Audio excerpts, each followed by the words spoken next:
Baspa supremo Mayawati ने रविवार को अमरोहा में जनसभा की। उन्होंने बसपा सांसद और कांग्रेस प्रत्याशी दानिश अली पर निशाना साधा। कहा, पिछले लोकसभा चुनाव में जिस बसपा प्रत्याशी को आपने सांसद बनाया उसने यहां की जनता मुस्लिम समाज के साथ विश्वासघात किया। उन्होंने कहा कि इस बार हमने मुस्लिम समाज के ही एक व्यक्ति को टिकट दिया है। एक दिन पहले यानी शनिवार को राहुल गांधी और अखिलेश ने दानिश अली के लिए जनसभा की थी। इधर पल्लवी पटेल और असदुद्दीन ओवैसी के गठबंधन पीडीए ने 7 प्रत्याशियों का ऐलान कर दिया है। वहीं कांग्रेस ने 30 लाख भर्तियों का कैलेंडर जारी किया है। कैलेंडर में यह भी दिखाया गया है कि कांग्रेस सरकार बनी तो पहले 6 महीने में देश भर में 30 लाख भर्तियां की जाएगी। पहले ही कैबिनेट बैठक में इसे मंजूरी दी जाएगी। इन 30 लाख नौकरियों के लिए रजिस्ट्रेशन फ्री रहेगा। झांसी में रविवार को ट्रेन की चपेट में आने से एक रिटायर लेखपाल की मौत हो गई। वह रविवार को घर से मॉर्निंग वॉक पर निकले थे। इसके बाद वह खुशीनगर एक्सप्रेस की चपेट में आ गए। पुलिस ने शव को कब्जे में लेकर मामले की जांच शुरू कर दी है। फिरोजाबाद में गैंगस्टर के आरोपी कालिया से पुलिस की टीम की मुठभेड़ हो गई, जिसमें पुलिस की गोली लगने से बदमाश घायल हो गया, जिसे अस्पताल में भर्ती कराया गया है। आरोपी के विरुद्ध आगरा, हाथरस और फिरोजाबाद के विभिन्न थानों में 12 मुकदमे दर्ज हैं। एसपी ने बताया कि आरोपी बाइक द्वारा किसी आपराधिक घटना को अंजाम देने के लिए जा रहा था। गाजियाबाद के मुरादनगर में 4 वर्षीय बच्ची के जघन्य हत्याकांड का पुलिस ने 24 घंटे में पर्दाफाश करते हुए आरोपी को गिरफ्तार कर लिया है। आरोपी बच्ची को बहलाकर खंडर में ले गया था और बच्ची के साथ दुष्कर्म का प्रयास किया था। बच्ची के विरोध करने पर आरोपी ने ईंट से सिर पर प्रहार करके उसकी हत्या कर दी थी। हत्या के बाद वह बच्ची के शव को कपड़े से ढककर खंडर में छिपा दिया था। बच्ची के परिजनों ने आरोपी को फांसी दिए जाने की मांग की है। वाराणसी में शनिवार को सुभाषपा के कार्यालय में एक युवक ने फांसी लगा ली। युवक का शव डिटेंशन में बेल्ट से लटका मिला। सूचना पर परिजन मौके पर पहुंचे और पुलिस को सूचना दी। परिजनों ने उसकी हत्या की आशंका जताई है।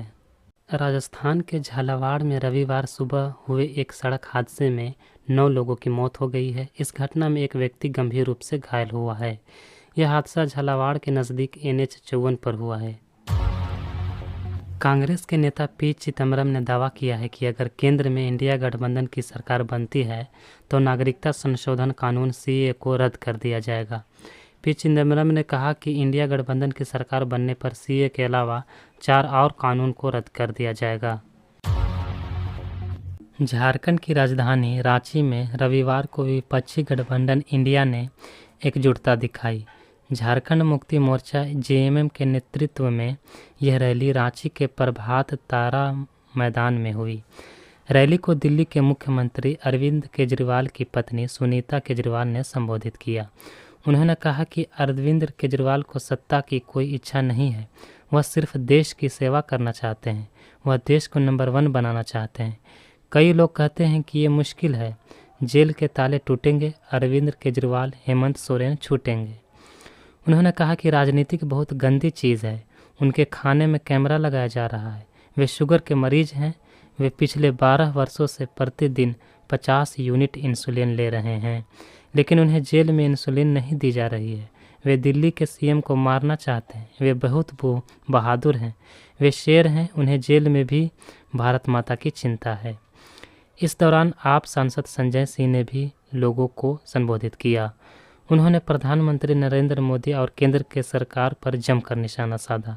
उन्होंने कहा कि इंडिया गठबंधन भारत के लिए काम करेगा और PM मोदी अदानी के लिए काम करेंगे। भाजपा ने बंगाल में 400 पार, 200 पार, दिल्ली में 35 पार, झारखंड में 65 पार जैसे नारे देकर लोगों को गुमराह किया। 400 पार का नारा फर्जी है। इस बार आपको उन्हें ताड़ी पार कहना चाहिए। संजय सिंह ने कहा कि पूरे हिंदुस्तान में बाबा साहेब डॉक्टर भीमराव अंबेडकर का संविधान चलता है और भारत तथा हम सब लोग उनके संविधान को मानते हैं। भाजपा नागपुर के संविधान को मानते हैं। नागपुर का संविधान कहता है कि दलितों का आरक्षण ख़त्म करो, आदिवासियों का आरक्षण ख़त्म करो, पिछड़ों का आरक्षण ख़त्म करो, चुनाव ख़त्म करो। मैं आपसे कहना चाहता हूं कि ये अंतिम चुनाव है और इस बार चुनाव में इनको हराने का काम करना है और कहना है कि हम देश के संविधान नहीं बदलने देंगे। रैली में राजद नेता तेजस्वी यादव ने कहा कि पीएम मोदी ने केवल ये काम किए हैं, देश में गरीबी बढ़ाई है, महंगाई बढ़ाई है, जुमलेबाजी की है। 2014 में उन्होंने कहा था कि हर साल 2 करोड़ लोगों को नौकरी दी जाएगी। वे नौकरी कहाँ गई? काला धन वापस आएगा और सभी खाते में 15 लाख रुपए डाले जाएंगे। आप लोग के खाते में पैसे नहीं आया, लेकिन बीजेपी के खाते में चंदा, चुनावी बॉन्ड के जरिए हजारों करोड़ रुपए आ गए। गुजरात के सूरत में कांग्रेस कैंडिडेट नीलेश कुंभाणी का नामांकन फॉर्म रद्द कर दिया गया है। उनके पर्चे में गवाहों के हस्ताक्षर में गड़बड़ी थी। डीईओ सौरभ पारधी ने कल कुंभाणी से इस मामले में स्पष्टीकरण मांगते हुए उन्हें आज सुबह 11 बजे तक का वक्त दिया था। सिग्नेचर्स में गड़बड़ी साबित होने पर आखिरकार उनका नामांकन रद्द कर दिया गया। नीलेश कुंभाणी के डमी कैंडिडेट के तौर पर सुरेश भाई पटसाला ने भी फॉर्म भरा है। अब कांग्रेस की तरफ से पटसाला चुनाव लड़ेंगे। कांग्रेस पार्टी के केरल के वायनाड जिला अध्यक्ष पीएम सुधाकरन ने पार्टी से इस्तीफा दे दिया। लोकसभा चुनाव से पहले उन्होंने बीजेपी ज्वाइन कर ली है। वायनाड सीट से कांग्रेस नेता राहुल गांधी चुनाव लड़ रहे हैं।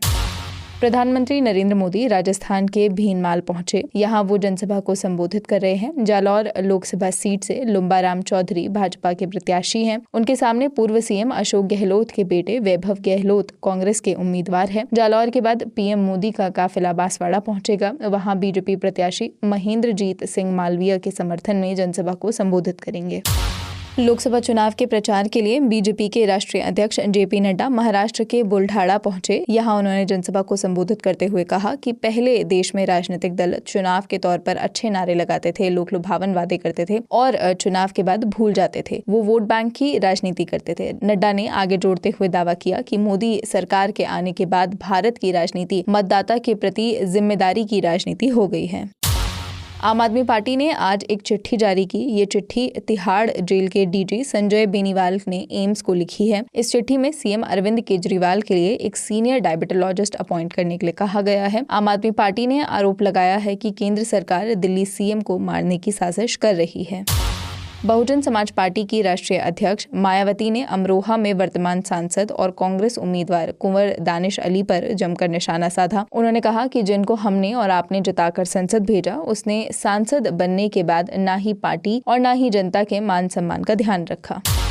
लोकसभा चुनाव के बीच पार्टी के कैंपेन वीडियो को लेकर चुनाव आयोग ने जब नोटिस जारी किया तो उद्धव ठाकरे ने इस पर अपनी प्रतिक्रिया दी। शिवसेना उद्धव गुट के प्रमोशन सॉन्ग पर चुनाव आयोग ने गाने में भवानी शब्द के प्रयोग को लेकर नोटिस भेजा था। इस पर उद्धव ठाकरे मीडिया के सामने आए और कहा कि आयोग को जो भी कार्रवाई करनी है करे, लेकिन वो पहले मोदी और अमित शाह पर कार्रवाई करे। उन्होंने पीएम मोदी और गृह मंत्री अमित शाह के चुनावी अभियानों का हवाला देते हुए कहा कि वो अपने कैंपेन सॉन्ग में बदलाव नहीं करेंगे।